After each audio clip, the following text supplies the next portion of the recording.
Greetings and welcome to another instance of the Michael Plowski experiment. We have a special episode today. I have two guests. I have Jeremiah and Jether on today. And actually, I'm going to be taking a back seat here. I've had both of them on if you've been following, and we've discussed, religion in a broader sense, but more the idea of believing in a monotheistic God. And I don't know what a smooth transition would look like here. So I don't know. What do you guys like to start off?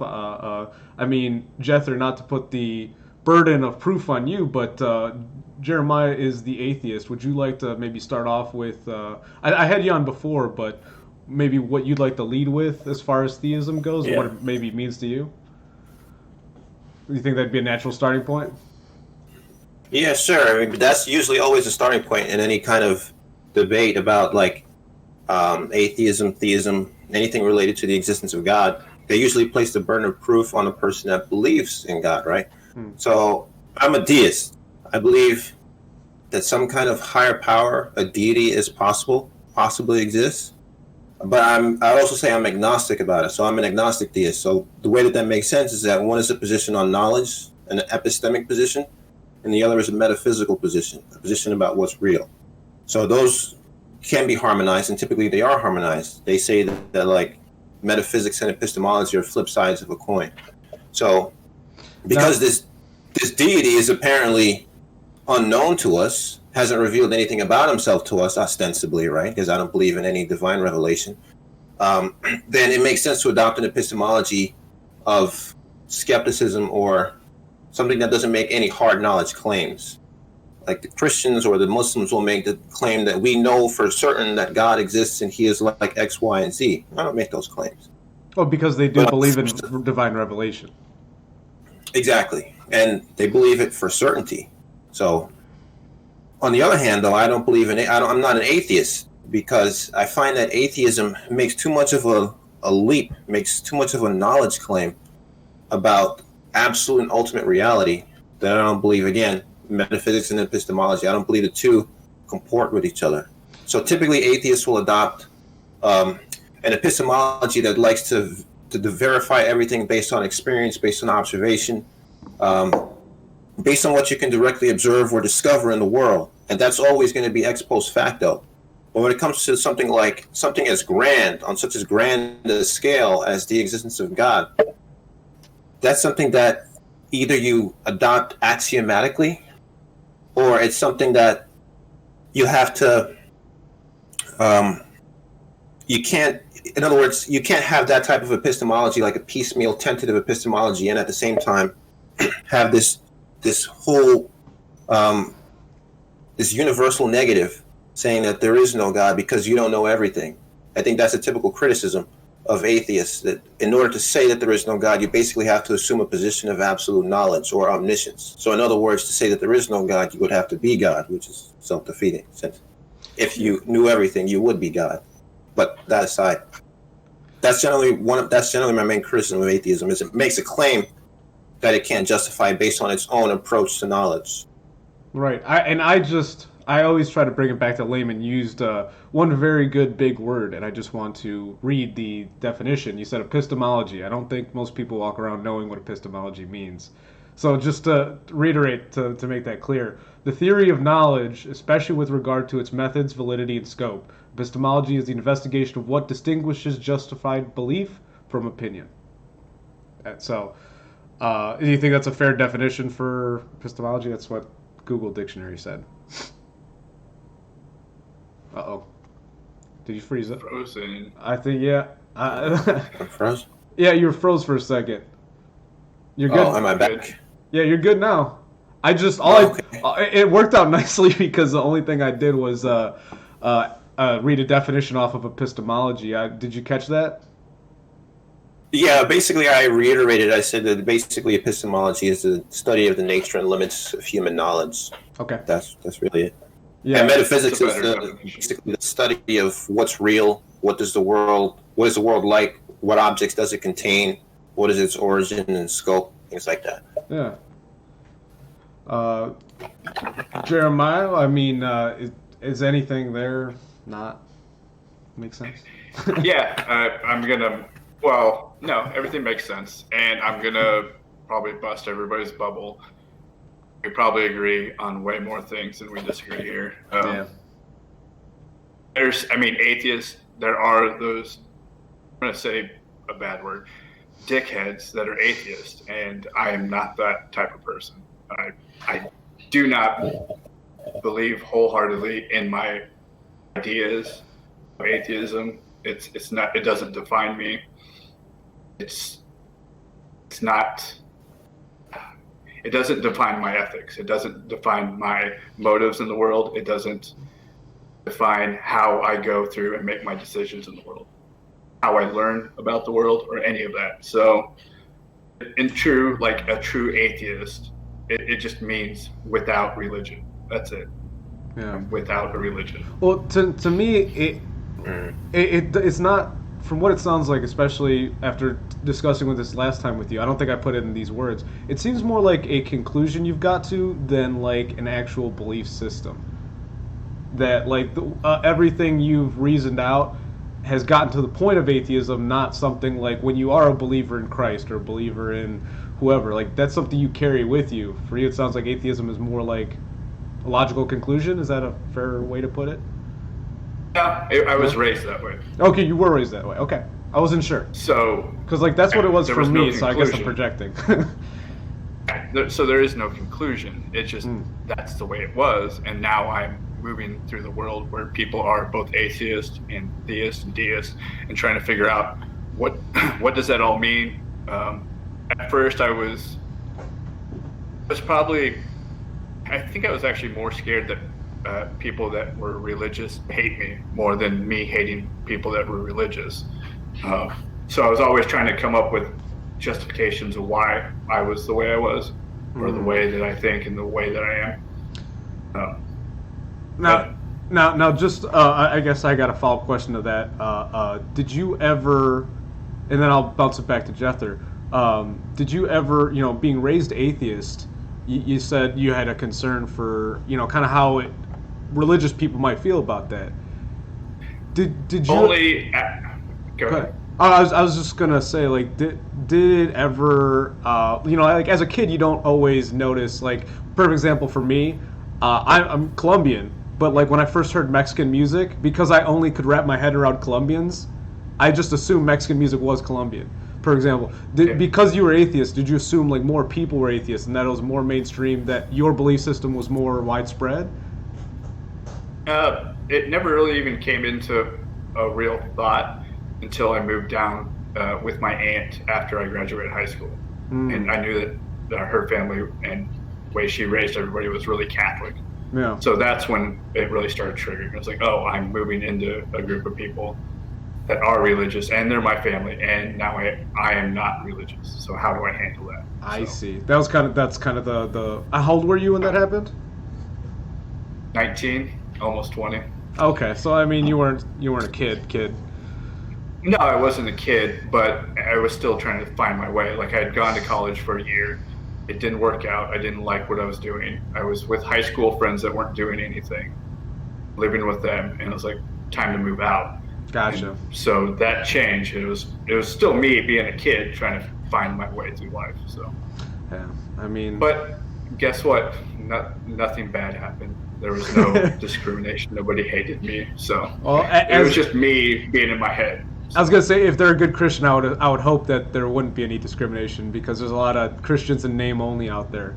Jether, I was gonna say, what is maybe your experience with atheists growing up? Did you have any? We mentioned the dickheads. Any like militant atheists? Did you experience that growing up at all? Or? But yeah, because I put myself in the line of fire a lot. I guess you could call me a militant Christian. Oh, really? So we kind of found each other. Okay. Yeah, I spent a lot of time interacting with them. But they're more like sparring partners than anything. There are the rabid atheist types that nobody really likes, not even atheists. So I think Jeremiah was talking about that, right? Because he actually encountered people that actually liked him and that didn't really make a big deal out of it, like the religious folks. So the thing is, though, for some reason, I have never really encountered the rabid atheist type, but I know that they exist. the ones that got to make it known that they're atheists, the ones that are always starting fights over religion, the one who is basically their identity. Oh, I think he froze up again.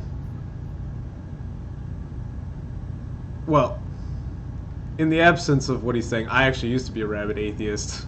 So as he's saying that, I definitely embodied carrying on my sleeve and making sure people knew I was an atheist. So I definitely understand where he's come from there. It was actually, I think, that like level of militancy that like made me find something. You froze up again real quick. You're talking about the rabid atheists? Yeah, hold on a second. I'm going to switch to Wi-Fi I have right here on a hotspot. I think it may be my... I'm down in the basement. Gotcha. And the Wi-Fi is all the way on the 3rd floor, so I'm just going to... I have a hotspot. Might just switch to this for a quick second. Probably be a little closer, yeah. Yeah, so hopefully this doesn't put any interference on the mic. Let me know if you hear any like interference on this. Sounds good. I'll pass it back to Jeremiah here for a second while you get things worked out. You know, being an atheist yourself, did you ever find yourself like side by side some of these militant atheists, the people who were, you know, evangelical in their belief, or was it like you said? You have a unique scenario in that you were family raised, so you didn't really need to like. I think for a lot of people, it's like you go to college and then you're like rubbing elbows with your peers. Yeah, no, I grew up, graduated in '99. Went to college in the early 2000s. I mean, politics and religion, I mean, we were told not to talk about it, but it wasn't even that big of a deal. We're too busy with sports and everything else. Like, nobody paid attention to the news and people's ideas and cancel culture. So it was just, everybody was just doing their thing. You say like a decade ago, things were still normal? Yeah. Can you believe it? Yeah. A decade ago, back in March. Back in March, yeah. Yeah, now... So you said that you were a militant atheist. What were your arguments? What were your things that you would go after? Well, from the very beginning, I have to say that since before I can, from my earliest beliefs of going to church, Catholic ceremony to me seemed very, very fake. The whole, I'm talking not only from the priesthood itself, like the way they did things, I was like, this just, like, you know, you spend your 24 hours during the week, 7 days a week, and then you get the 1 hour of mass. It was a puzzle piece that didn't fit in the way Catholics have their church, their mass. It just felt like a lot of pomp and circumstance, coupled with the way people interacted with each other at church, very catty sometimes, and very... I didn't feel God's love, and I don't mean that ironically. I'm just saying it didn't feel like exactly what people said it was meant to be. But also, I gotta say, the real thing that stamped it home with me is, as a kid, I was a bookworm. I was a nerd, and I loved history. And the more I read about history, the more I realized religion was a pretense to kill people that didn't believe what you thought. And so, as a kid, when you see this kind of fake ceremony that you see, and you hear that, you know, the Crusades, all the different inquisitions that have ever been done against people and killing off people of a certain religion, I'm like, okay, this seems like a brand of control. And even as a kid, I like kind of had a working idea of it. And just the older I got, the more I saw religion as a form of controlling people, I started thinking that was the only thing it could be. It wasn't until I got older, really within the last few years, that I realized it can be control when it's societally reinforced, but when used as like a guidepost, it can be the right thing. I think this can be another topic, but in my system, religion shouldn't be something you bludgeon people over the head with. It's something you offer someone on their own accord, on their own, you know, volition. You don't want to force people into religion. I think that's one of the issues with, you know, we mentioned childhood. I think childhood, almost being raised secular would be a good idea, and kids are so open and impressionable that bringing religion in too soon. I'm not a parent. I don't know what the right thing to do. I know you have a couple young ones, Jeremiah? Two. Yeah. I would imagine you're raising them secularly. Without No. no. Wife's raising them. Oh, okay. Okay. Well, that's an interesting point in and of itself. But I was just going to say, just to wrap up my point, I was just going to say kids are a little more impressionable. And so for me, my parents never forced it on me, even though they were both, they both say they're Christian, but my parents are, both of them, kind of lukewarm. They don't really go to church anymore. So it was easier for me to make the conclusions I came to because they weren't forcing it on me and they let me just kind of find my own path. So I'm lucky to say that. So I mean, maybe to pass it back to you, Jeremiah. First of all, Jether, are you good, man? If I was to I'm jump good. back to you? You guys tell me. Can you hear me clearly? Got you. You're coming in clear. I'm just going to ask Jeremiah a question about his children. You said your wife is raising them Christian. I mean, was that a conversation you needed to have at all? Like, Yeah, it was kind of part of when we moved to Alabama, the compromise that we had to make was I had to go to church. If I was going to take her away from her family, then we have to go to church and start it into a community.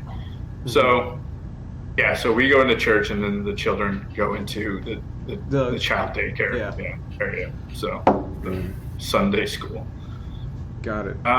So, and the problem I have with it is that it's a problem with teaching all kids anything.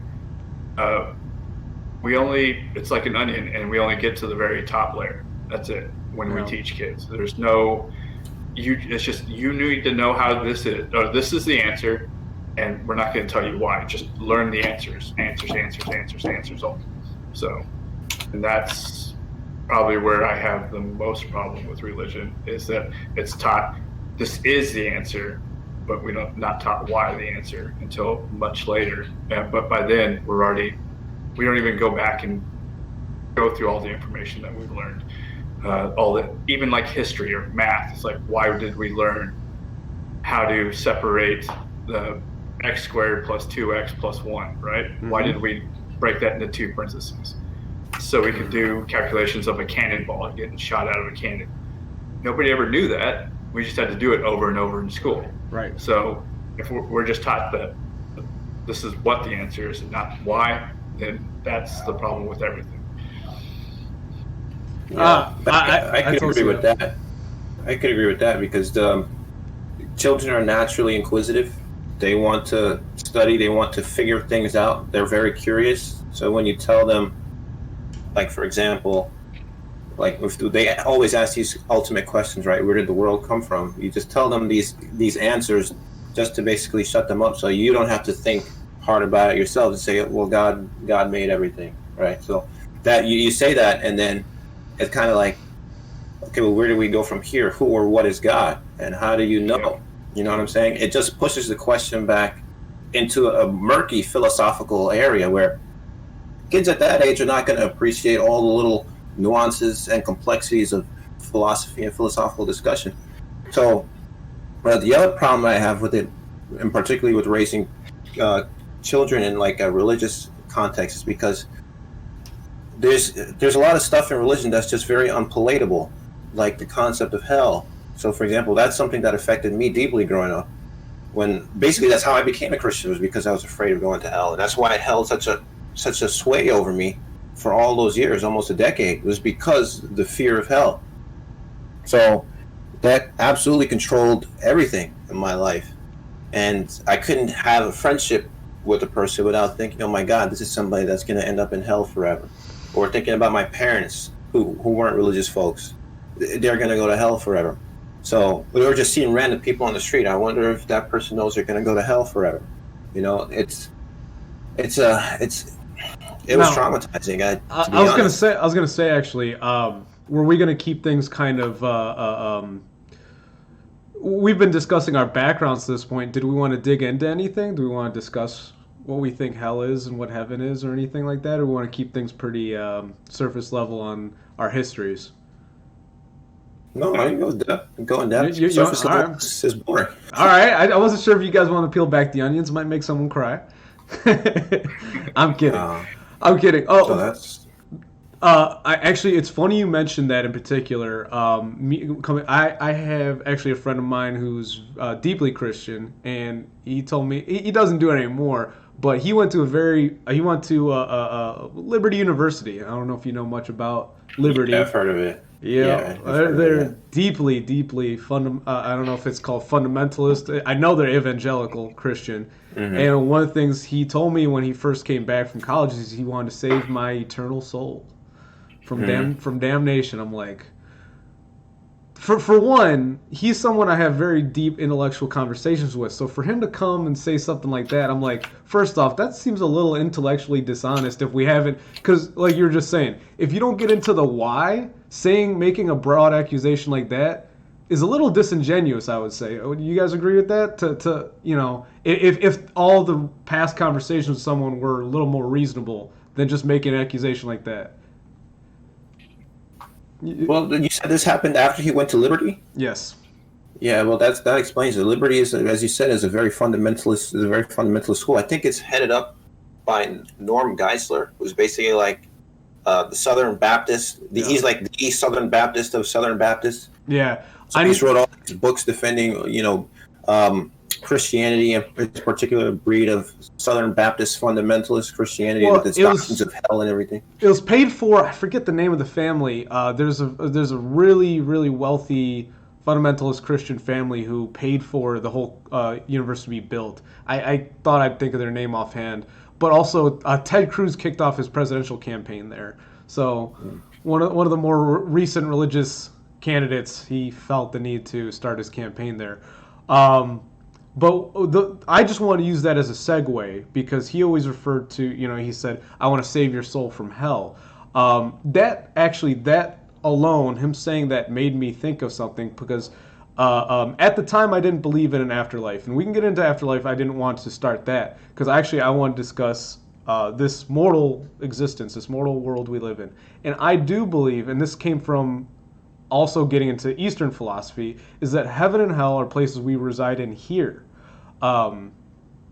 Whether you want to discuss the heaven and hell and afterlife, is we create our own heaven, we create our own hell, based off the way we interact with others and decisions we make. I was just going to do a really quick example. Do you guys think that is a fair potential representation of the human experience? That you create your own heaven, you create your own hell. Did someone want to answer that first? If you think that's right or wrong. Yeah, that's exactly what I think. Well, I don't know if we create. I think we live in our own heaven, our own hell, as we're living. Well, when I say create, I mean like within your own mind too. I think that's part of what religion is meant to teach you. That, like the idea of guilt. If you carry that guilt, like if you carry too much guilt and you're a good person, almost like Jethro was saying, where he wanted to, like he'd see his friends, and not to put words in his mouth, he said that he wanted to, he would tell them that he could see hell or something like that. That comes from a good place, but that guilt can eat you alive. So you need to figure out like what a good working balance is, because although you aspire for heaven, you're aspiring for this better, hopeful place. If those motivations drive you into a sense of madness, that's not good either. So that's why, Dante's Inferno, those are all the 7 layers, right? The 7 layers of hell.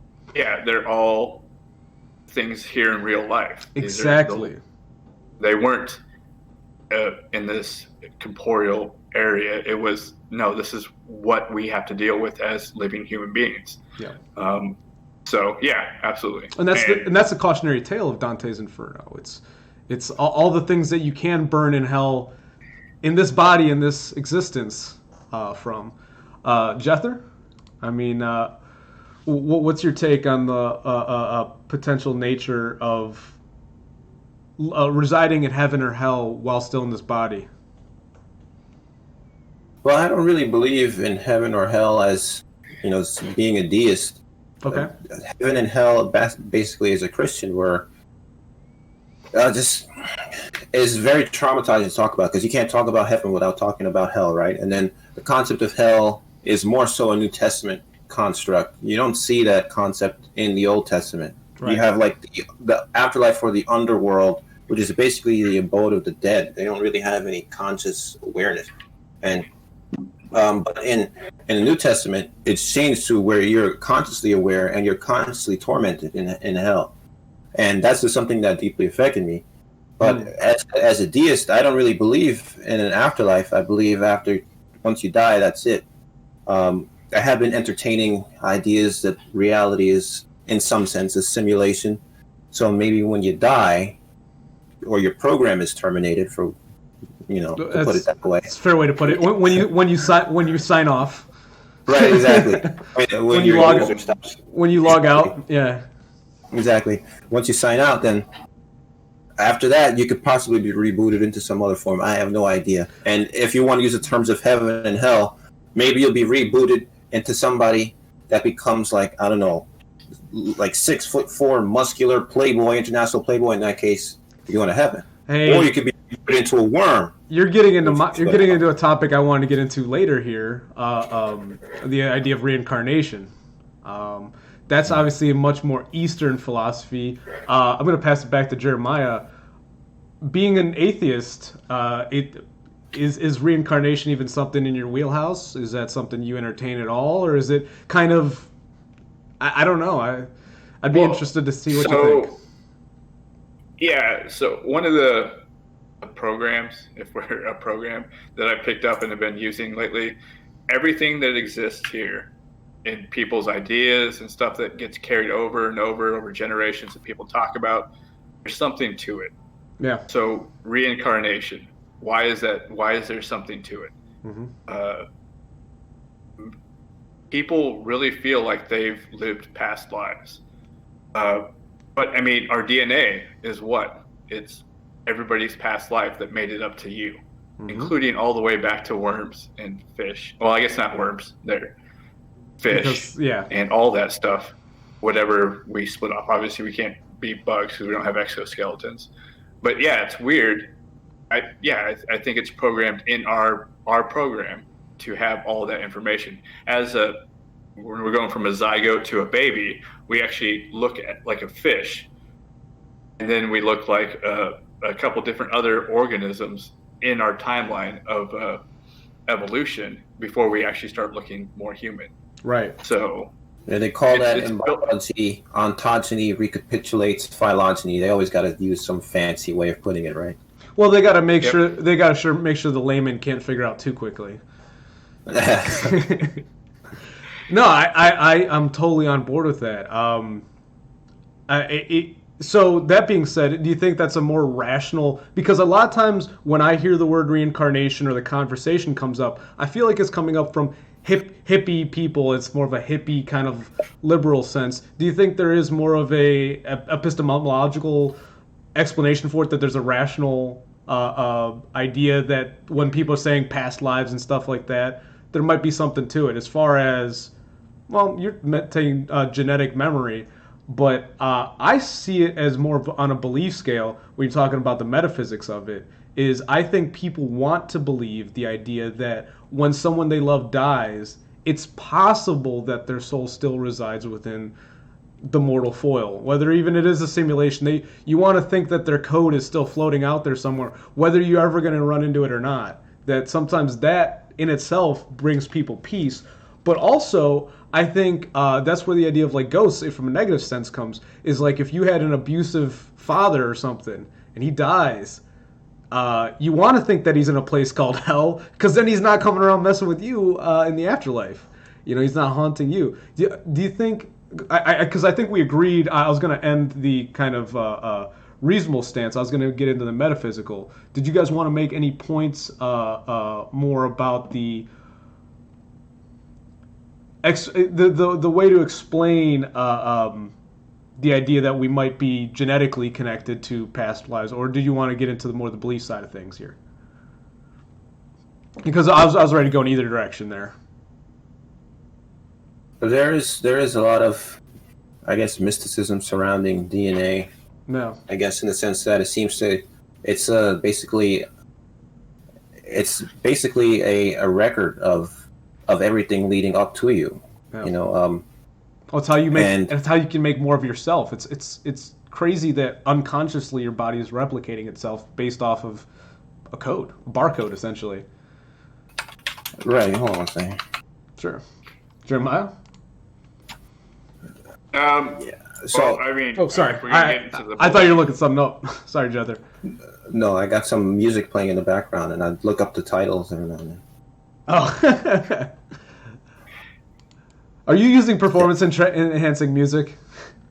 It's just lo-fi. Lo-fi. It's just I gotcha. to fill in the background. I gotcha. Oh, the thing is, if I was playing lo-fi, you guys would all be hearing it, so I cannot be doing that. Sorry, Jeremiah, I cut you off. What was that?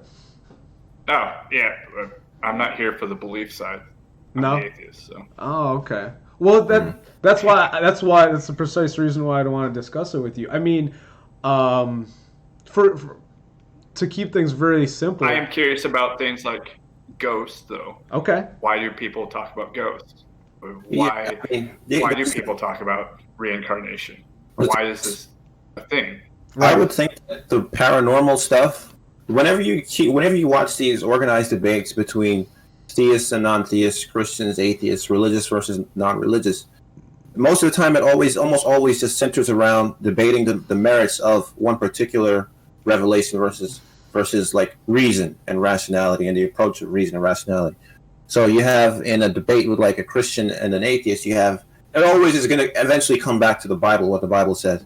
There are philosophers and debaters out there that don't want to do that, like William Lane Craig. He prefers to just stay in the purely philosophical realm and not really get into theology when it comes to debating the existence of God. But there are others, the so-called presuppositional type, who want to bring scripture and theology into the mix. So when it comes to actual debates, though, one of the most powerful things that I think could be leveraged in favor of the Christian side are these paranormal things that a lot of people already believe in. That people are very suspicious about it, and there's a lot of folklore surrounding things like spirits and poltergeists and ghosts, but they don't, and demons and angels and things like that. But they don't ever bring it up for some reason.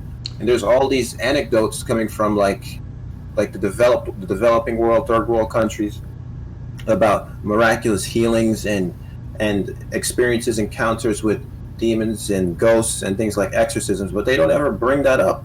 Well, so, I mean, I was just gonna say, man, you're talking more in the Western world. When you expand your scope on the idea of just mysticism in general to all cultures, it gets pretty wild, man. Like, I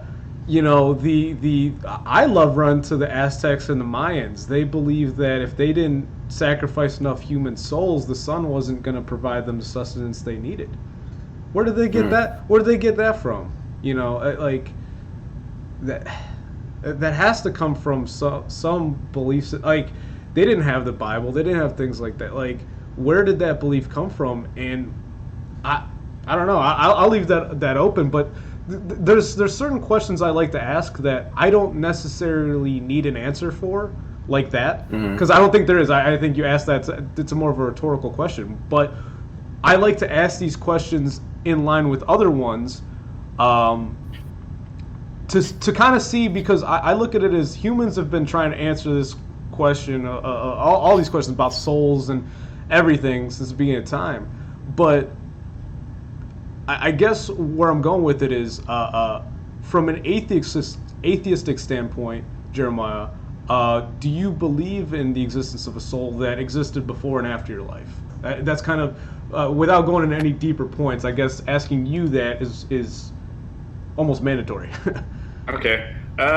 There's something that it feels like the body is just a robot, and then there's something inside us that helps us, that runs the body.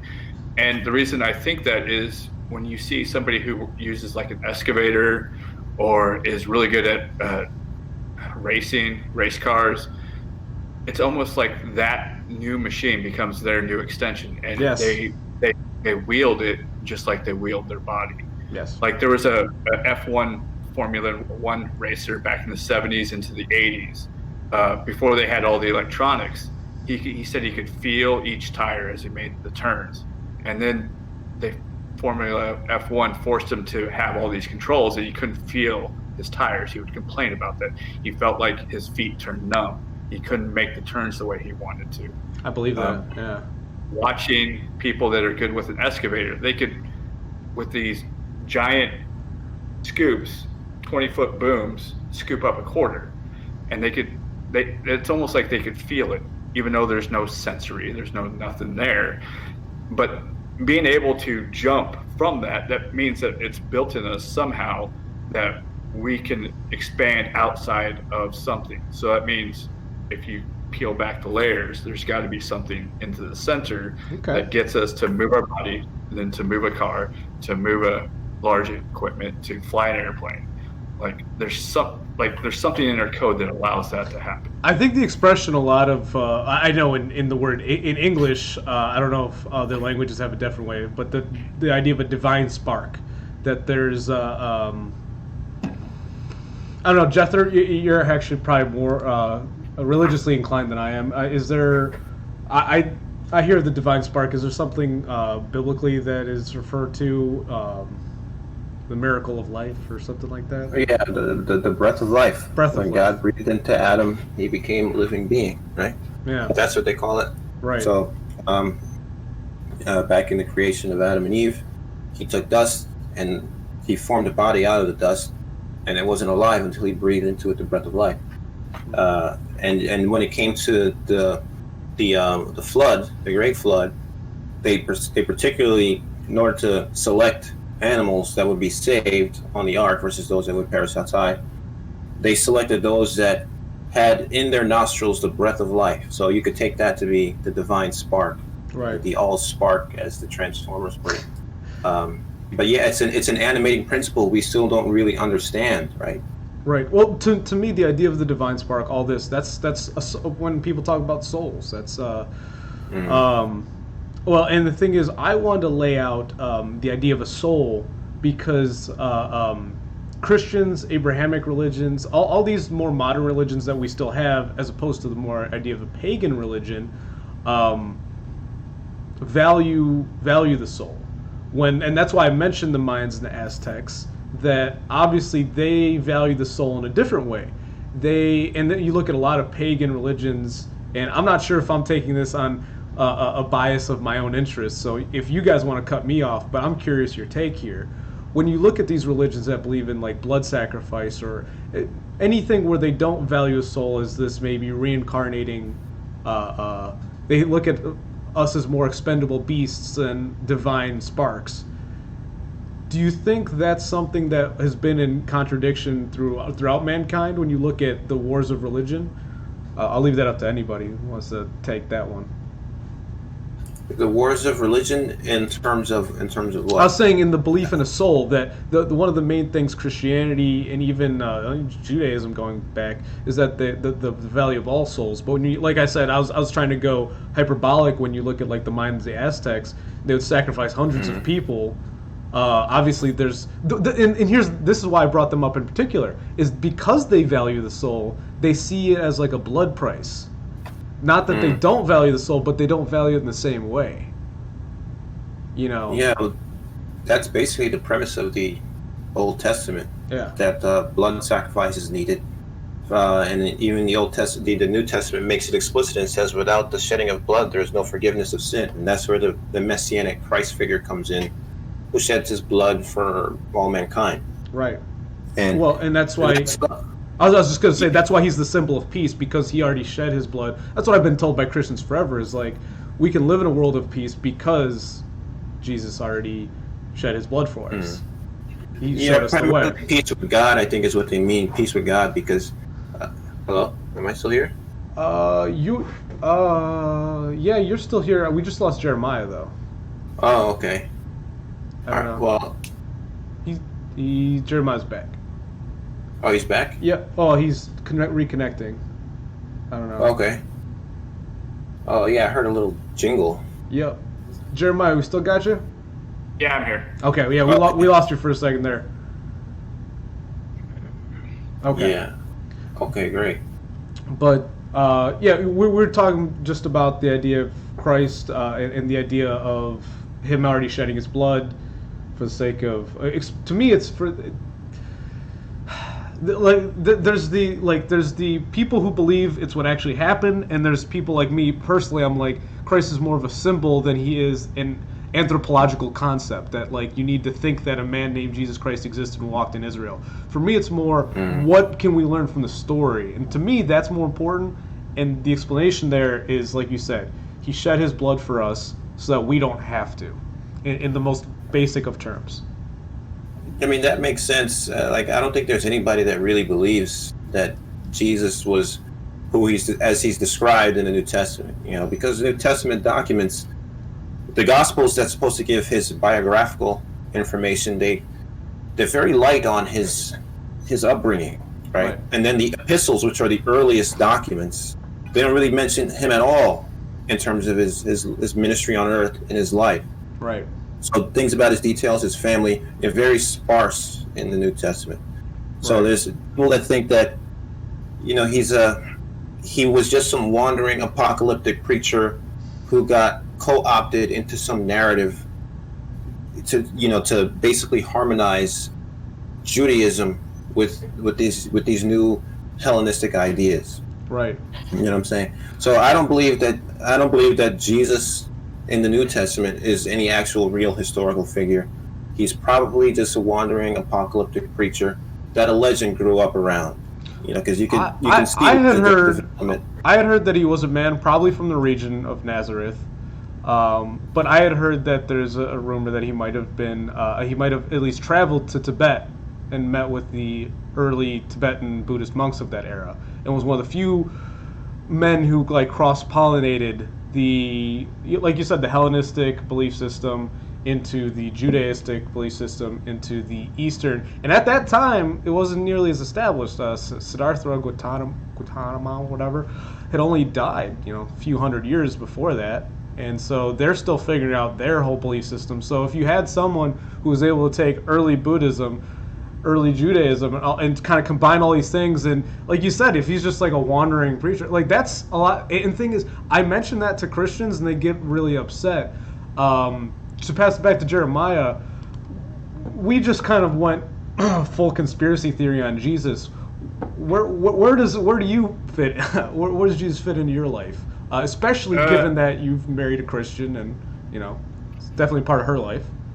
Okay, so I listen to a lot of Jordan Peterson. So he's just the greatest hero, right? It's the hero story, and he saved everybody's soul, everybody's life. So that makes sense. The whole coming back from the dead, it's kind of something I've been kind of paying attention to. I mean, the whole idea of dying and sacrifice. Socrates, he did the same thing, right?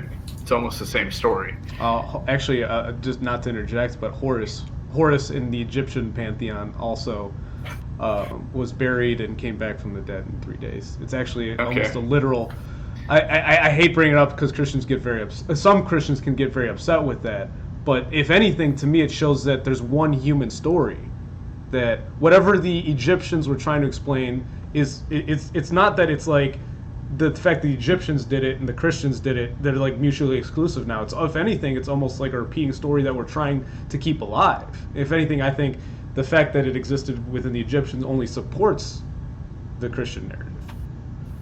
Yeah, so go ahead and go to Jether on that. So. Okay, yeah. Well, what's your take on that? Maybe the idea that Christianity can be a bit of rehash. Not to take anything away from its divinity, but... Well, I mean, the Bible itself says there's nothing new under the sun, right? So maybe that applies to some of its own teachings and ideologies. You can see an evolution in theology from the early Mosaic writings to like the theology after the Babylonian captivity, where God now all of a sudden has all these new powers and abilities. You read the prophetic texts and you read like the major prophets. And you see they ascribe to God all these wonderful attributes and capabilities that were kind of not really there in the earlier foundational texts like the Torah. So yeah, there's some borrowing going on. Of course, there's borrowing going on. And then when you come to the Christ figure, that's a story as old as time. Yep. You know, like I guess it's some kind of a savior complex that is just embedded within human nature that just got writ large in the Christian meta narrative, in the Christian mythos. Well, that's my take on it. And Jesus Christ is just one example of this. Christians don't like to hear this, obviously, because their whole view is that Jesus Christ is the only Son of God, right? So there has to be some unique aspect about it. I think it says in John chapter 1, he is what they call the monogenes theos, the only unique begotten Son of God. So they want to believe that Jesus Christ is unique among men. And there's all this high praise of him in Christian teaching, Christian writings, and in pseudo-Christian writings. But in reality, if you read a lot of what Jesus wrote, none of it is really all that, profound. It's just one Jewish man criticizing other Jewish men from his era. A lot of his writings are just condemnations of the Pharisees and Sadducees. Wow. Like how he got such a high reputation amongst even non-believers as being some proponent of peace, or just some symbol of human greatness, is beyond me, because I'm not. Well, I was going to chime in there. Is from what I understand, it was the way in which he did it. Because, like you said, what he said wasn't all that profound. And this is obviously when we read the Bible or we hear the stories. We weren't there for it. We don't know the manner in which he did it. But obviously, like you said, it had a profound effect on what historically profound people in the Pharisees. So, I think what's supposed to be the most heroic thing about Jesus, and this almost sets up, like you were saying, or I think Jeremiah was saying it too, about the idea of the perfect hero. It's the wise man who's not too wise, and yet never causes chaos that isn't needed, almost. Because Jesus obviously is he's a rabble rouser. He's not a man of, he doesn't cause destruction, but he's not necessarily a man of peace. When he sees something that isn't right, he's not, in many of the stories, he's fine with stirring the pot more than, He's an agent provocateur. That's what he does. That's exactly it. And I think that's the role of Jesus. Like, a hero can't be passive. We talked about Jesus being the ideal hero. Heroes don't sit at home in their mom's basement. They have to go out and, like you said, be an agent provocateur. I like the direction we're going, but I feel like we need to recenter. Well, I got a question. Go ahead. I got a question about the whole thing. Yeah. Son of God. So God created all the source code. It's like the universe sets on these rules, blah, blah, blah. But then it sounds like the stories of Jesus, he got to live outside the source code. Is that true? Or is it, why would God break his own system to have the Son of God come down and do all the miraculous things? Why that? Why would, if his system was so perfect, why does he need somebody to come and break the system to show that how important he is? Jethro? Yeah, I see what you're saying. It's a pretty famous dilemma that atheists find themselves in, because they like to say that the universe operates according to set laws, set parameters that are inviolate as far as we know, and that if we're going to detect the existence of God, well, we have to see him break some kind of inviolate law. That would constitute a miracle, right? But then when you see that there are miracle claims in the Bible, say, oh, no, that's not possible because there are set laws, and everything happens according to cause and effect relationships. So basically, what they give with one hand, they take away with the other. They say, hey, I need this XYZ from you as proof, but actually you can't give me XYZ as proof because that's impossible. So that's one of my gripes with atheists, is because they define a set of criteria for proving the existence of God, and then they say such criteria is impossible to meet. So that's one of the issues that I have with them. When it comes to miracles and God, Jesus basically doing miracles like feeding 5,000, walking on water, calming a storm, the Christian premise is that God is the creator of all things. They believe Jesus is God incarnate, and he has dominion over his creation. In the same way he could have a human being execute his will, like how God rose up Pharaoh. Pharaoh was actually chosen by God to be the instrument by which he brought the Israelites, the Hebrews, through redemption. It says it over and over again in the in the Old Testament that God hardened Pharaoh's heart so that he would not let them go.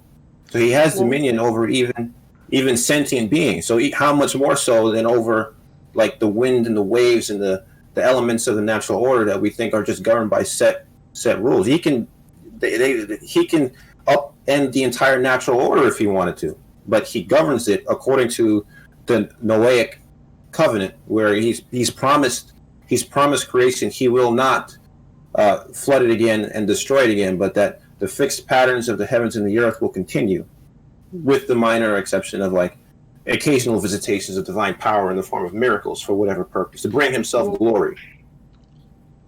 I have a few different directions I could take that. Jeremiah, you got a answer there? Yeah. One thing. Okay, so omnipotent. It feels like somebody who is truly omnipotent would come up with a system that creates all the dominoes, that puts them in a perfect alignment in which they all fall down to get us to this point, is more omnipotent than coming in and messing with the system as it goes on. Like, you see what I'm saying? No, I see. That's what you're saying. And I'm not even saying that the miracles can't even be in the system. I don't know enough about the system to say that one way or the other. Maybe they are built into the system, and I just wanted to go into that more. Is what about the system that we just don't understand that allows this to happen? Or is it a story? What is it about this that makes it where we want the system to be broken, or at least seem like it's broken and we don't understand? Yeah, I had this conversation with Mike in our last video where I said that the world that we see, it presents to us, it's amazing, it's huge, it's immense. We can barely wrap our minds around it, and it's a very glorious thing to look at and behold. And then when you look at the Bible and you see the kind of God that the Bible reveals to you, you're like, hey, this doesn't make any sense. These things don't match up. You're telling me that all these amazing neutron stars and quasars and nebulas and supernovas, all this grandeur, all these planets and galaxies, all this is created by some guy who's interested in what I do with my foreskin, or what I, you know what I'm saying? So it doesn't really add up. They don't really comport with each other. So to your point about God, if he exists, he would have made everything in a more, in a way that's more consistent with an omnipotent and omniscient creator. It would seem like the world that we live in is far from what you would expect had such a creator existed, right? That's basically the problem of evil, and also. Jethro, you just brought up a great concept, and I'm definitely gonna skew things towards a bias of mine here, but I'd like to get your guys' take on it. Actually, I'm not wearing it now. I have it right next to me though. I wear a Taoist pendant every day. I do consider myself to be a bit Taoist. There's a belief system it taught me. That I think about it every day. You mentioned God as a he, that the Christian God is a patriarchal God, and that can be up for debate, but historically that's not a debate. I would argue that goes into my Taoist principle that there's the divine masculine, divine feminine. Now, one thing I've talked to Christians about is that the Christian God is a God of order, of reason, of logic, logos in the Greek. Before I go any further, would you agree on that, Jether? And is that consistent with what you've seen, Jeremiah, in the limited Christian scope of yourself? Jether first, I guess. That God is a God of order and reason. Yeah, I mean, and also I was going to say, and also masculine. In masculine, I would say so, but. We can go into that a little later. I would say that the God of the Old Testament is not really as masculine as you'd like to think, because that's what I was going to get into. Because I was going to get into what the feminine is next. Well, no, I'm not going to. I don't by not as masculine. I don't mean that he's more feminine. I mean that he's more beta and not alpha. Because no. You have a deity who's concerned about a people that he calls his bride. He said he takes Israel to be his bride.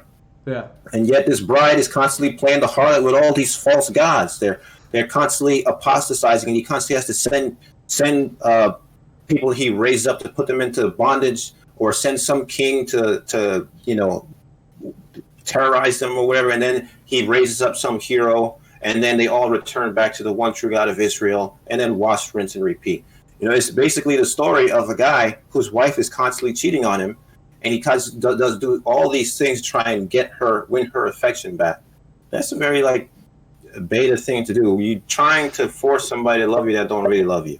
Well, I was actually going to get into that explanation once because I was going to go masculine, feminine, and I was going to discuss the relationship, which is the idea of the Tao. It's the idea of two things circling each other for eternity. Because, well, I'll save that for a second. I just want to get Jeremiah's take. I didn't want to get him lost here either. Is that idea make sense to you and consistent with maybe what you've learned of Christianity? The idea of the Christian God being one masculine or patriarchal, and also a source of logic and reason, order. I can't really speak too much to it. I don't have that much experience. But the whole masculine and feminine, the spectrum thing, is something that always is another tool that I like to use. We do it all the time. It's left, right, authoritarian, libertarian, masculine, feminine, and this way of breaking it into a singular line, a singular spectrum. Hey, dude. Sorry, kids waking up. It's all good. It's something. There's always two sides pulling. If you can't have good without bad. You can't have light without dark. Right. You can have dark without light, though. So yeah, go ahead, go down that path. I'd like to hear more about it. Yeah, I was just going to get into the idea of one, God being obviously the divine source, and whether you want to call it masculine and feminine, honestly, those are just human language words that don't really matter. But the idea is, if you look at the story of creation, you have God being the creator. And then obviously, if you want to think of a world where he was the only thing that existed, the universe was only him. Now, everything he makes is aspects of his own creation that he created and planned out, but no longer, the more time that's passed since he's created something, the less control he has over it, because he's making other stuff every other second, if you think about it that way. That's the way I look at it. So everything that God created that is no longer a part of himself is now feminine. It is now not part of him, but part of his creation. That is nature itself. And that is Mother Nature. And it's constantly at odds with creation itself. So that's the way I look at it, is order is constantly being juxtaposed to chaos. And chaos is the side of femininity. And you can, and this is where I'm constantly tying the relationship between men and women. The idea, actually, you're seeing it on the streets right now. You're seeing order and chaos getting thrown with the riots and everything going on. You're having certain not to bring politics into it, but I think it's good current event tie-in, is you're getting people with very chaotic ideological tendencies going against these senses of order, and really we're watching it play out in real time. But I'll digress from that. Let's go into that. Sure. If you look at the protest, what type of male is the one that's kind of protesting? It's kind of the beta male. The mom stood up to protect the rioters, right? So right. It was all the feminine. But then the people are coming in, it's all masculine. They're on horses, they got guns, they got big cars. It's male versus female fighting right now. Exactly. Look at it. And that's exactly. And fundamentally, when you go into the ideologies of those people, it's going to be, like you said, the men on horses, the men with guns. They're representing order. Normal. And the thing is, whether people, I was just going to say, is the idea of writing down laws and adhering to them. Whether we support the laws or not, I don't want to pick a side here, because there's certain things going on that I don't support. But it's the idea that you have certain people that are clinging to written down law. Now, the opposite being, you have a group of people who are agreeing on principles that are marching in the street, and that is chaos, because they don't have a written word to follow. That is inherently the idea of chaos. Now you can tell them that, hey, you guys are agents of chaos, and be like, no, we're not. We have a system. We got things. It's like, oh, I'm sorry, but at the end of the day, whether and I'm not a statist here either, but at least the state has things written down that they can point to and be wrong about. So I don't know. I hate to make it political because we're already talking about religion, which is supposed to be one of the forbidden topics. I don't want to bring in another forbidden topic to a discussion, dilute it any further. But Jether, I mean, do you think we're what we're saying about watching chaos fight order in real time is apropos, or do you think it's a bad? Well, I think it's a fundamental thing. I think to put it in a context that me and Jeremiah would appreciate is that there's entropy in the universe, right? And the universe tends to maximize entropy, but everywhere you go, there's like local areas of very low entropy states, things of high organization. You look into a cell, for example. That's a very low entropy system right there. It has to maintain an active gradient within it of nutrients and whatnot that it needs that would otherwise just be diluted to basically an unusable form if entropy were to have its way, right? Right. And so you have things in the cell that use energy in order to actively fight against this. So that's a fundamental thing that happens in the universe. There's entropy, which tends to direct everything towards a state of unusability or a state of equilibrium, essentially. Yeah. Once you're at a state of equilibrium, you can do no usable work. So, but order, the only way that you have order is if you have the exposition of, or if you have the expenditure of power and energy. So if you want to translate that into a human context, for example, we're talking about these protests, right? Mm-hmm. So without the presence of an authoritarian figure, treat that as like a power source, that region would devolve into absolute anarchy. Nothing usable could be derived. Nothing of value could be derived from that situation, from that setup. Once you have absolute anarchy, once you have absolute lawlessness, I mean, it's a toss-up. You have basically a high entropy state right there, right? Yeah. But an actual society, an actual civilization that operates according to rules and a code of conduct, for example, that's a low entropy scenario that can be easily disrupted. They say the veneer of the civilization is very thin. Yeah. So similarly, low entropy systems can be easily disrupted, and it takes a lot of power to maintain them. So, yeah, there's order and disorder in the world, and you can understand it in a variety of different contexts, like a thermodynamic context, or as you would put it, an authoritarian versus. I was gonna say, I never put it this way. I thought of it now. Ideological thermodynamics. Is that a good way to put it? Yeah. Yeah, the zeroth law of ideological thermodynamics. Yeah. So. Go ahead. So the whole thing, but like when things become too order, you can't mess with it. Like it's like this is the way things have to be, and the only way to change things is to break it down and start rebuilding again. One of the things it's a house of cards. Yep. Well, exactly. One of the useless things I've learned recently is how to solve a Rubik's Cube. And the whole idea is taking chaos to order.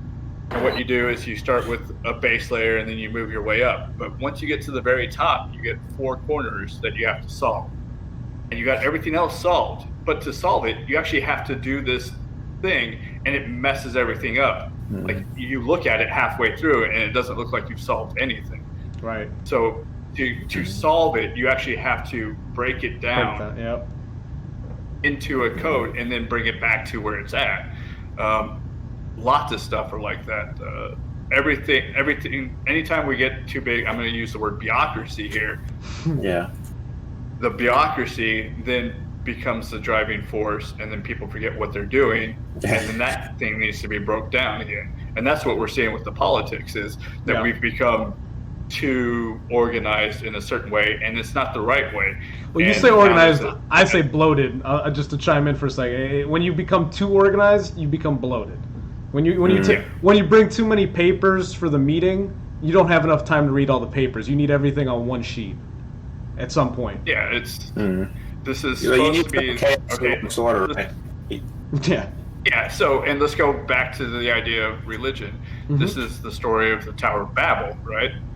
And I don't know that very well. I just know that it exists, and that's kind of the meta idea behind it. So if you guys could talk more about the Tower of Babel, that'd be great. I'd like to learn more about it. All right, sure. So basically, in the biblical origin story, in the creation myth, you have God creates Adam and Eve. They live in some period of bliss for an undisclosed amount of time. Nobody knows. Apparently, Adam died at 800 or 900 years old, something like that. But his sin, him and his wife, they plunged the world into a state of decay. So now, before they ate the forbidden fruit, apparently God refreshed the earth in a way that there was no principle of corruption. So there was very little, if any, age, no principle of like entropy or decay. God maintained everything. So after that, now you have the introduction of death and the way that death starts to reshape the natural order. So centuries go on. God realizes, oh snap, these motherfuckers are so wicked. I got to get rid of them, and I got to start over. So he gets rid of most of humanity, save a handful. Noah, they save ostensibly, every two of each species or two of every kind with the breath of life in its nostrils. However that gets categorized, they saved a subset of everything that exists, of every life form that exists, and they repopulate Earth essentially. So then you have the sons of Noah. They're basically three lineages that split off, and they populate the Earth, right? And then eventually come and they recoalesce together after some millennia have passed, and they realize that, hey, look, we're more powerful together than we are apart. And at this time, the whole world basically ostensibly spoke one language. So they were of one mind, and they were united in every purpose. And God remembered, hey, look, these guys were the guys that were so evil, I had to wipe them all out. But I made a covenant with the earth that said I wouldn't do that again. But if they're united, if they're of one mind, then anything that they put their mind to, they'll be successful in. And if they're going to revert back to this evil, and I'm going to have to wipe them out again, well, I'm going to have to violate my covenant. And since I can't violate my covenant, I'm going to have to do something to prevent these motherfuckers from reaching heaven, from being so powerful that any idea that they surmise under the sun, that they'll be successful in. So basically, he scrambled the language, he spread them out all over the earth, and then they weren't able to communicate with each other. So basically, you had like these human populations that grew up around local national identities and languages and cultures. So that's basically the Tower of Babel. That's my interpretation, is that God scrambled their languages because he made a covenant with the earth before that he would never destroy it again. But if you have a unified population and their intent is to do evil continuously, then he's going to have to destroy them again. And he can't do that because he made a covenant, and he's loyal to his covenant. So he scattered them and he scrambled their languages. Well, it didn't work because the only thing why were they building the Tower of Babel? Yeah, I was just gonna add one thing, and I think that's where you're about to get to, Jeremiah. Is that their goal? The reason they started building the Tower of Babel was they wanted to literally reach heaven, and that was what prompted God's wrath of spreading them out. Was God? The thing is, humans were aspiring, and this is the Babylonian, the Mesopotamian. When you want to look at it at more of an anthropological level, they were trying to aspire to be like God or more than God, and that's when God's like, not you, not you wretched cretins are not going to be more than me. Because if you know about the biblical cosmology, that's exactly how Satan fell from glory. He said, "I will ascend to the stars of God. I will be like the Most High." Now you have all humanity basically reiterating the same thing. We will ascend to the stars of heaven. We will be like the Most High. So now, what does he have to do? Is he going to create another? Is he going to allow another demonic entity to come into existence, like Lucifer, basically a bunch of spawn of Lucifer, or is he going to fuck this shit up? So he says, hell no. He starts scrambling everybody's languages and he drives them to the furthest edges of the earth. So he's like, I've seen this story before. It ain't happening again. So that's basically what happened in their Christian mythos. So us as humans, we're all in one. We had one project, and that project was the wrong project, and the way to get rid of it was to blow up the project and span everybody out to have their own projects and start over with their own ideas, and basically reorganize. So it got too organized, and the goals were wrong, and the solution was to expand out and start a whole bunch of new projects to see if somebody else had work. I see where you're going. I mean, if you want me to chime in, I have a conspiracy theory, but I can hold that back. No, go ahead. But basically, it's the order. It's the chaos. It's basically the principle that chaos and order, they need each other. If you have too ordered of a system, that's bureaucratic. Eventually, it becomes to a state where it's absolutely frozen. You can't touch it. So you need some disorder, you need some chaos, and so that's where the different languages comes in, that's where the different cultures comes in, that's where the different geographical separations come in. So with the Tower of Babel. I was just gonna say, to me, this becomes Christian mythology, and no offense to your belief system at all, Jether, but when I look at Christianity at this early ancient era, I compare it to the other mythos of that era. And as much as I do value the Christian ideology, the Western ideology, I do compare the early steps with the early steps of other mythologies. With that, well, I'm not a Christian. I'm a deist. Okay, I've had this conversation enough times where I feel the need to frame it real quick. But I was going to say, actually, that have you heard stories of the Anunnaki? Because they come up around the time of these early river valley civilizations. Be it the Babylonians, be it, I forget what they're called, the Indus River Valley civilizations, the Khmer in Vietnam, the Egyptians in the Nile Delta.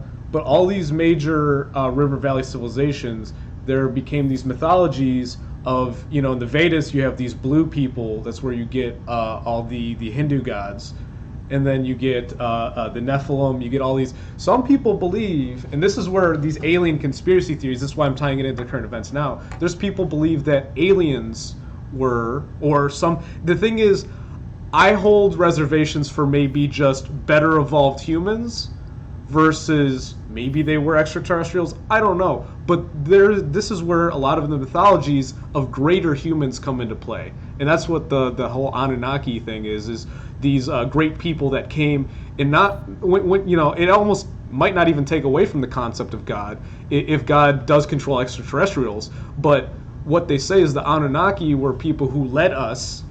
And perfect example, when you see the Sumerian art and you see these men with long beards, taller than the rest of the humans around them, they have wings on them. Now that almost supports angels.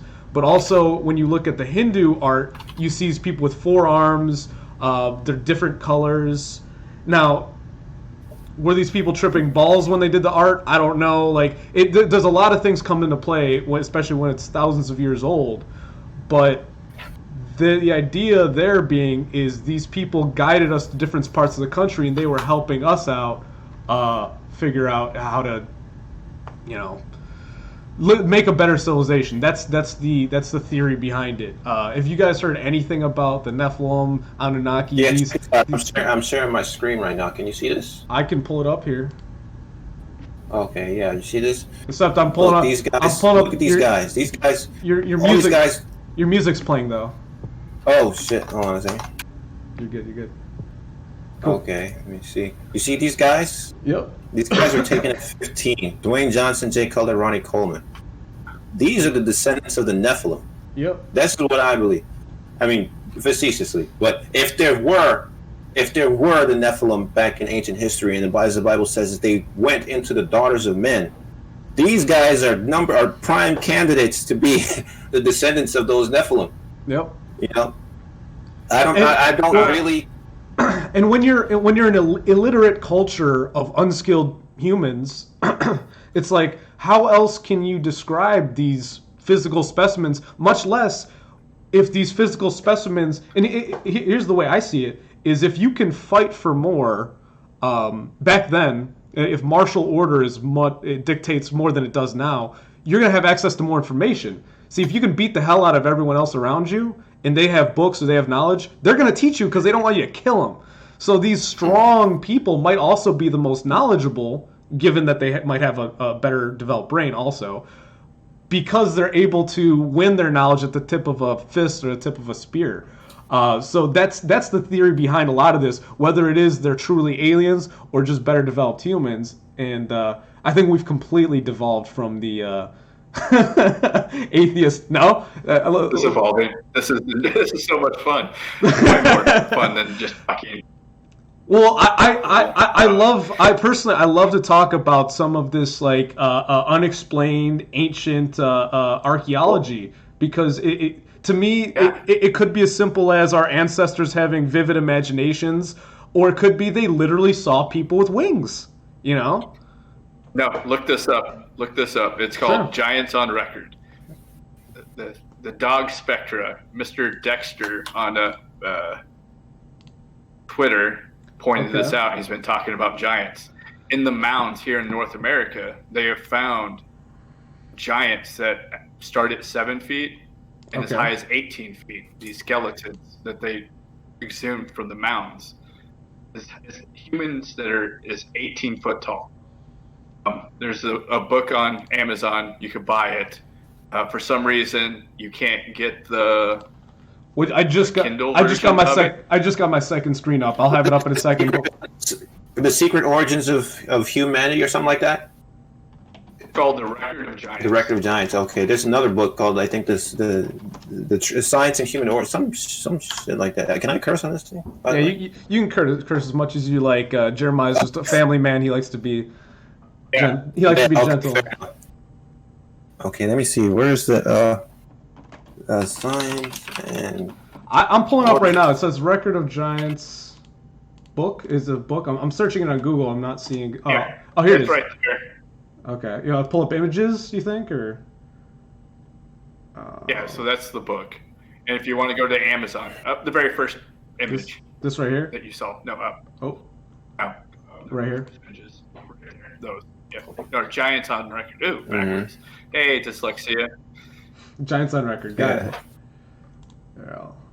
I'll just. And if you want to read about the thing, American Citizen History. Secrets in the Mounds and the Smithsonian Files. Yeah.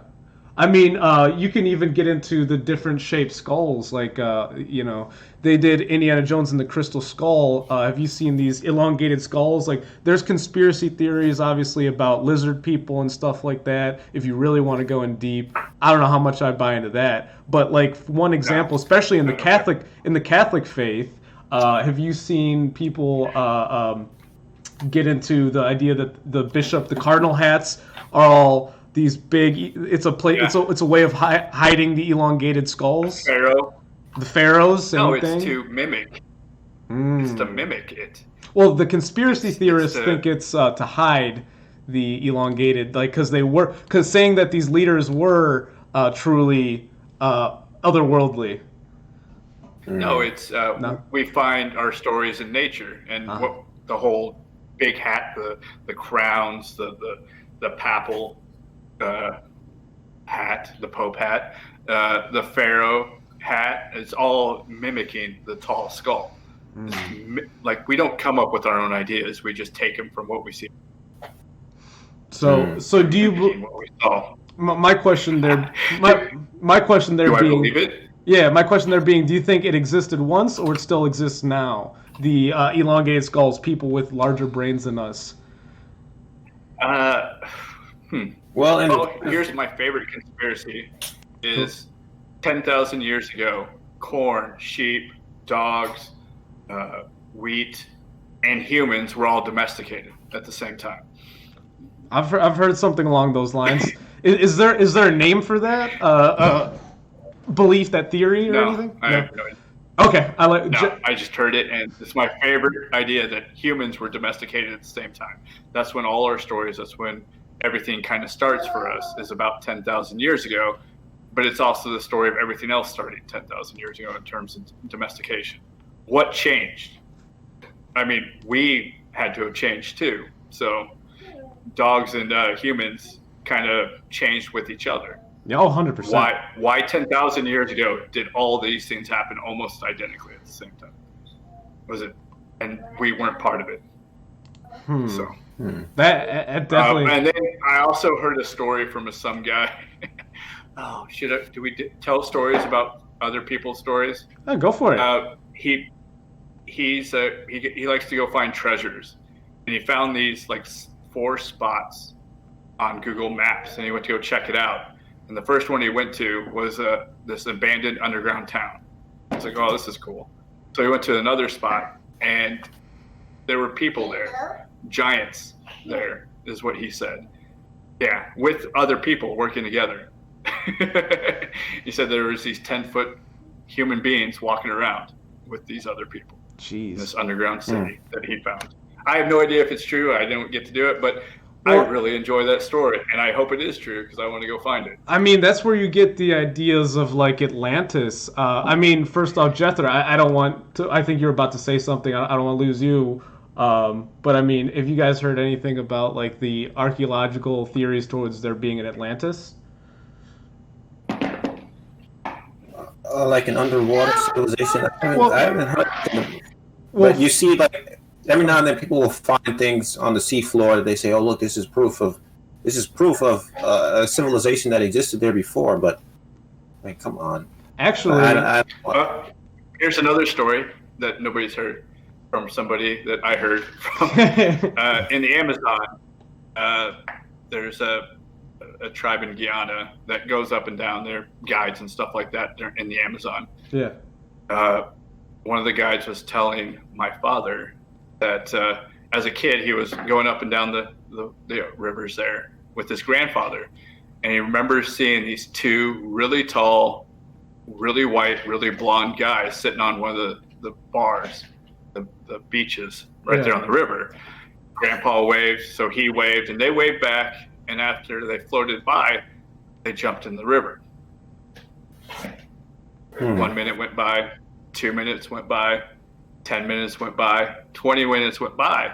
And he was freaking out. It's like, because they never came up. And he asked his grandpa, who are those men?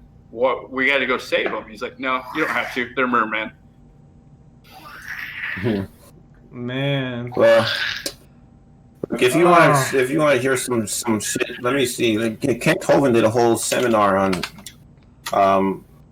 You guys familiar with Kent Hovind? Who he is? I'm not sure. No. Jeremiah, you on borrowed time now? He's popular. That's fine. Can you hear my son? Yeah. No, you're good. I just want to make sure you're good on time. Oh, you were saying Ken.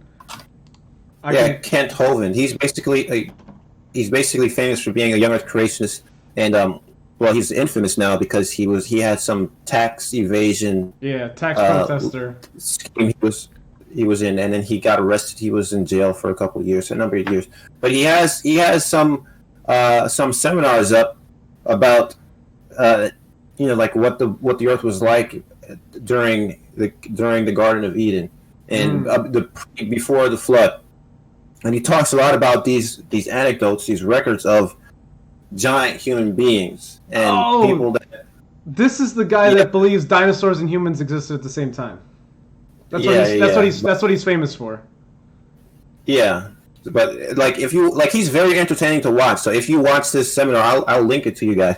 It's like he gets into a lot of this stuff about huge human beings, and like he looks at these ancient artifacts with an axe with a 50-pound axe head, and the amount of strength that would be needed by a man in order to wield something like that. You're talking about a huge person, like these archaeological finds. But so, I can't help.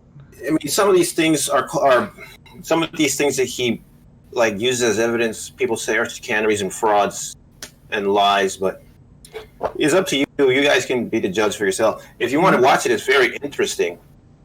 Because he's a very entertaining guy to watch, but I'll link it to you. No, I forgot his name. I have looked into this guy. Well, that's the thing is, I think we've gotten into the realm of chicaneries at this point. I mean, bringing up Anunnaki, Nephilim, all these things. These aren't things that, if you're having a logical discussion with people, a lot of people would entertain. Mainly because I think so many people want to feel like they've got a grasp on everything that is real. So if you can't know something for a fact, a lot of people don't like bringing it up. Which I would argue that three of us are open-minded enough to not bother with. So, God bless the fact that I don't believe in. I was going to say I don't believe in ghosts, but I really want to see one. And right. All these stories, I don't believe, but I really want to see it. Yeah, my to coin my dad, and actually I adhere to the same thing. He says I don't believe in ghosts, but I believe people believe. That's kind of that's where I stand. Jether, I mean, with ghosts or any? With ghosts? Yeah, apparitions. I don't know. I don't know. It's one of those things where we live in a day and age where there's so much video footage of just random mundane things. A girl can go to the bathroom and come out with 20 different pictures, right? Like, come on. Everything nowadays is surveilled. And how comes every time it's some ghost that's being, like we say that, oh, this is a ghost, how come there's always a very compelling rational explanation for it in terms of digital artifacts and stuff like that? Yeah. Every time we see it, like, and I've never encountered it in the real world. Nope. I don't know what it is or what it's claimed to be. Like, they say it's the departed soul of a human being that's stuck in this realm. That doesn't make any sense to me, because if it's a ghost, if it's not material, how is it subject to gravity? That only affects matter. Like, I don't know. This stuff doesn't make any sense to me. So I don't. It's in the same position in the universe at all. Like, there's a 0 point that everything circles around. How do ghosts get to hang out from a different time when our Earth isn't even in the same spot? Well, maybe it's because they're tethered to a certain totem, an object. They pour a Horcrux, if you will. Oh my God! Yes. But I agree about the videos, because what was it? Early 2000s, there was all those shows about the ghost hunters, and now everybody has a cell phone, and I've never seen a viral video go up about ghosts. No. Ever. But one time, and people love this stuff, and not one time. But I tell you, I can't go to a bar in the area and not find one person who doesn't believe in ghosts. Oh yeah, I've talked to people who said that they've seen it as children. Like, there was an old lady that was in their house growing up. I said, I want to see ghosts. He's like, no, you don't. That's the worst thing you could ever want to see. Yeah. Yeah. But that's all. Well, the thing is, it could be a manifestation of ego too. Sorry, what was that, Jether?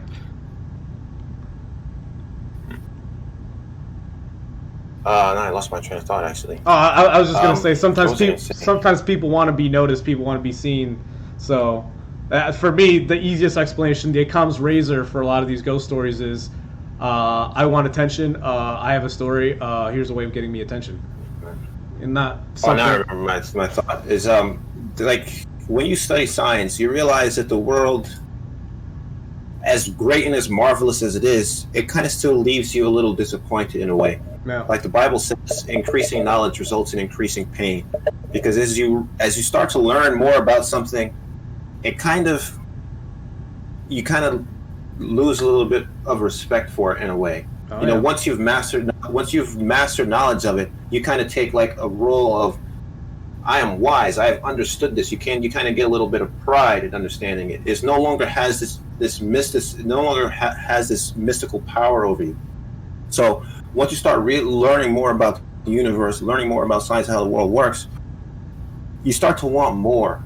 You start to want there to be more than what exists. You want the world to be more than just matter in motion. You want it to be more than just energy and thermodynamics. You want it to be just humans with human limitations. You want there to be superhumans. You want there to be magicians. You want there to be ghosts and ghouls and goblins. You want there to be Atlantis. You want there to be UFOs. You want there to be everything that is fantastical. But the fact that it doesn't exist, or that the likelihood of it existing is slim to none, it's very depressing. And before you, there's a quote in this favorite movie of mine called Hearts in Atlantis, where he says, when you're young, it's like this guy, he's a father figure to the late Anton Yelchin. He's a little kid, and he has like psychic abilities. And as he's mentoring this little kid, Anton Yelchin's character, the kid starts to take on some of those abilities. And he becomes something like a father figure. His father is gone. And he has this conversation with him at this one point, and he tells him this thing that's always stuck with me. He says, you know, when you're young, the world seems like a magical place, like Atlantis must have been. But then when you grow old, your heart breaks in two. Because once you get older, you're jaded, the blinders are off, you start to realize the world is not what you always thought it was, and it's not as magical a place as you hoped it would be. And as you get older, it takes a whole lot more to captivate you. It takes a whole lot more to engage that sense of wonder. You can engage a kid's wonder very easily, but an adult, it's very difficult. So you lose that sense of wonder, you lose something that you never get back. I was going to mention this a lot earlier to go right along with what you're saying, is there's a difference between knowledge and wisdom. And you'd mentioned that knowledge brings pain. But I think the antidote to that is wisdom. Is knowledge is knowing things. It's the awareness of the ideal. You know, like when you know the way a chemical formula is supposed to be balanced out, if you know the way math is supposed to be laid out, you know that there's a way it's supposed to be done correctly. And that can be a burden, especially when it's not. To me, wisdom is the understanding of when to care and when not to care. You know, you can have a lot of knowledge, but if you don't have the wisdom to like guide you into knowing when to be balanced out, it can be disconcerting. But it, you know, sometimes I know people are like too wise. Almost, you get these overly peaceful kind of hippie types. A hippie is a weird word, but you know, they're overly wise, but there's not much knowledge behind it. And so it's like, yeah, you're very at peace with your surroundings, but do you know too much of the ideal? That's one of the issues I see. But dead on. And the idea that knowledge can bring pain, Jeremiah, are you with that? I mean, not to take a point that you mentioned, Jethro. Do you stand behind that before I quote you on it? Because I like it. I think it's good. I think it's a great point. And the way knowledge I would like to point out. Yeah. I would like to point out that human beings aren't that creative, aren't that smart. So when these stories come up, where did they come from? Why did we come up with the stories? We saw something. Right. So what caused these stories for us to have them? This isn't like we can't invent things like everything. All the bad guys, Terminator, Predator, these were crazy insects that they found in the jungle, and then they made them into bad guys for us. I mean, we don't come up with anything original, really. We just take from what we see. So where did these come from? Where are these stories from? Why do they exist? Yeah. To me, it's the same as religion. Here's an idea. Is a whale a fish? No. No, it's like a mammal, right? That's why, like you were talking about evolution earlier. I was just saying, I'm not sure I'm all on the same page with that. But it is a fish too, because we're all from fish. If you follow the evolutional thing, fish started first, and then mammals happened, and then mammals went back in the ocean. Well, yes. I was going to say, so as a biology student, I can tell you it's not a fish based off what we call the definition of a fish. Well, I got it, but here it is. Okay. That's the stupid person says yes, a whale is a fish because they don't know any better. I see. But then we go to the next step is no, it's a mammal. But then if you go to now let's figure out where whales came from. The DNA, we all have fish.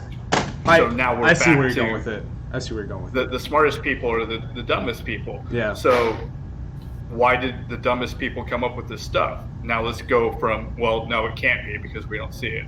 But let's go back to, well, why was it here in the first place? Right. Why do we have these stories? Why do we have these things that we're, not only are the stories here, but people cling to them, they talk about them, they're always with us. It's not, I mean, I could write a book and nobody will read it because it's not that interesting and it will be lost forever. Right. But certain books and certain stories always live with us. Why are these stories still living with us even though that they can't exist? What brought that in? That's my question. Why do we care? My direct answer is probably because it can hit, for one, the most famous stories hit the broader audience, and they have to do it within the right context too. Well, let's go back to Jung, right? Carl Jung. Yep. All the mythology has a reason for it. Right. What is the reason behind this mythology? And why are people attracted to it? Specifically, going back to any of it. Oh, Ghosts, or giants, or mermaids, or Atlantis. Probably these because fantastical ideas. Right. Why do they exist, and why do we keep persisting? Why do we keep telling about these stories? Because we need to. Our hearts feel the need to explain what the mind can't solve. I say. Mm-hmm. Well, as you're right, Aristotle said, man by nature desires to know, and so even if we don't know by like conventional means like of observation and we tend to know in terms of superstition and folklore, just to mollify the pain of ignorance and not knowing. Exactly. So we create a narrative just because the unknown and remaining ignorant is just too fearsome of a thing. Well, so why is it all the gods are upset? Yeah. Well, to go back to, it's too painful to say I don't know. To go back to what you were saying earlier. Well, I can't, especially when you're the village leader. I mean, look at the people who are giving these stories. You got shamans, you got local. They're the ones giving the stories. And the thing is, when you are the final say in the village, in the town, in the locality, whatever, someone's got to have an answer. And sometimes maybe you do just look to the sky, you look to the nature, you look to the elements for explanation. I mean, I'm not into astrology, but there's some people, wow. We just had a new person at work start, and one of the first questions she asked me, she's like, what's your astrological sign? And I'm like, I gave her 3 of the wrong signs at first, just to see if she'd think that it was me. And she did. She's like, oh, no, you seem like you're, whatever. I'm like, well, I'm not. I'm glad your powers of observation are that great that you can just go with the first thing I tell you, But to me, that astrology is just another form of ghost believing and everything else, But we've gotten to an hour and a half, guys. Where's our heads at? I mean, I think we've gotten pretty good into. I mean, I'll say this: we've definitely found where atheism and theism form a line of belief. I really think that here in the end, as we're getting into some of these like more conspiracy is not the right supernatural things, I think that's a lot of times where the idea of needing a faith comes into play. Is people need an explanation for things they can't solve, and at the end of the day, if Jeremiah doesn't need to answer some of those questions with a theistic deity, God bless him. Ironically, ironically say God bless him, but. And if a theistic or whatever the hell, I'm not even sure I believe in something specifically theistic, but I don't know. I'm just trying to provide an ending soliloquy here. But any final points you guys want to make? Because I'm going to wrap things up. I actually got to bounce myself here in a minute. Jeremiah, you want to make a final point, and Jethro, you want to wrap it up maybe? Because you started off. I wanted to point out that as 2 engineers talking about religion and atheism. We didn't bring up science, and we brought up mythology. Personally, I love it. I think it's great. Well, yeah, as I mentioned, things like science, things like engineering, those are kind of really dry topics. The things that really interest people and captivate them are like, what's in the great beyond? What are those things beyond reason that our minds can't really apprehend? What are those things that people whisper in the darkness in the inner rooms? What is that? Yeah. Instead of the y equals mx plus b, and nobody gives a fuck. Well, and the irony is more people should, Yeah. Anyway, I'm gonna get off my high horse there for a second. Yeah, this is a great talk. I mean, if we want to get into religion again, I don't know if there's some more points we wanted to make, but I enjoyed doing this with you guys. Any final points you'd like to make before we sign off, fellas? By the way, I never said anything, but here in the bottom, follow at Jether Blaze for Jether, at PanarchyJ for Jeremiah. We met each other on Twitter. I'd like to think we're all friends, so Okay. it was good doing this. So if anyone sees this, likes this, wants to get into this with either Jether, Jay, or I, let me know or let one of us know, and I'd like to make this happen, even if we do a bigger crowd sometime. Sounds good. Sounds good? All right, Yep. fellas. Thanks for being on. Have a great day. All right, guys. Take care.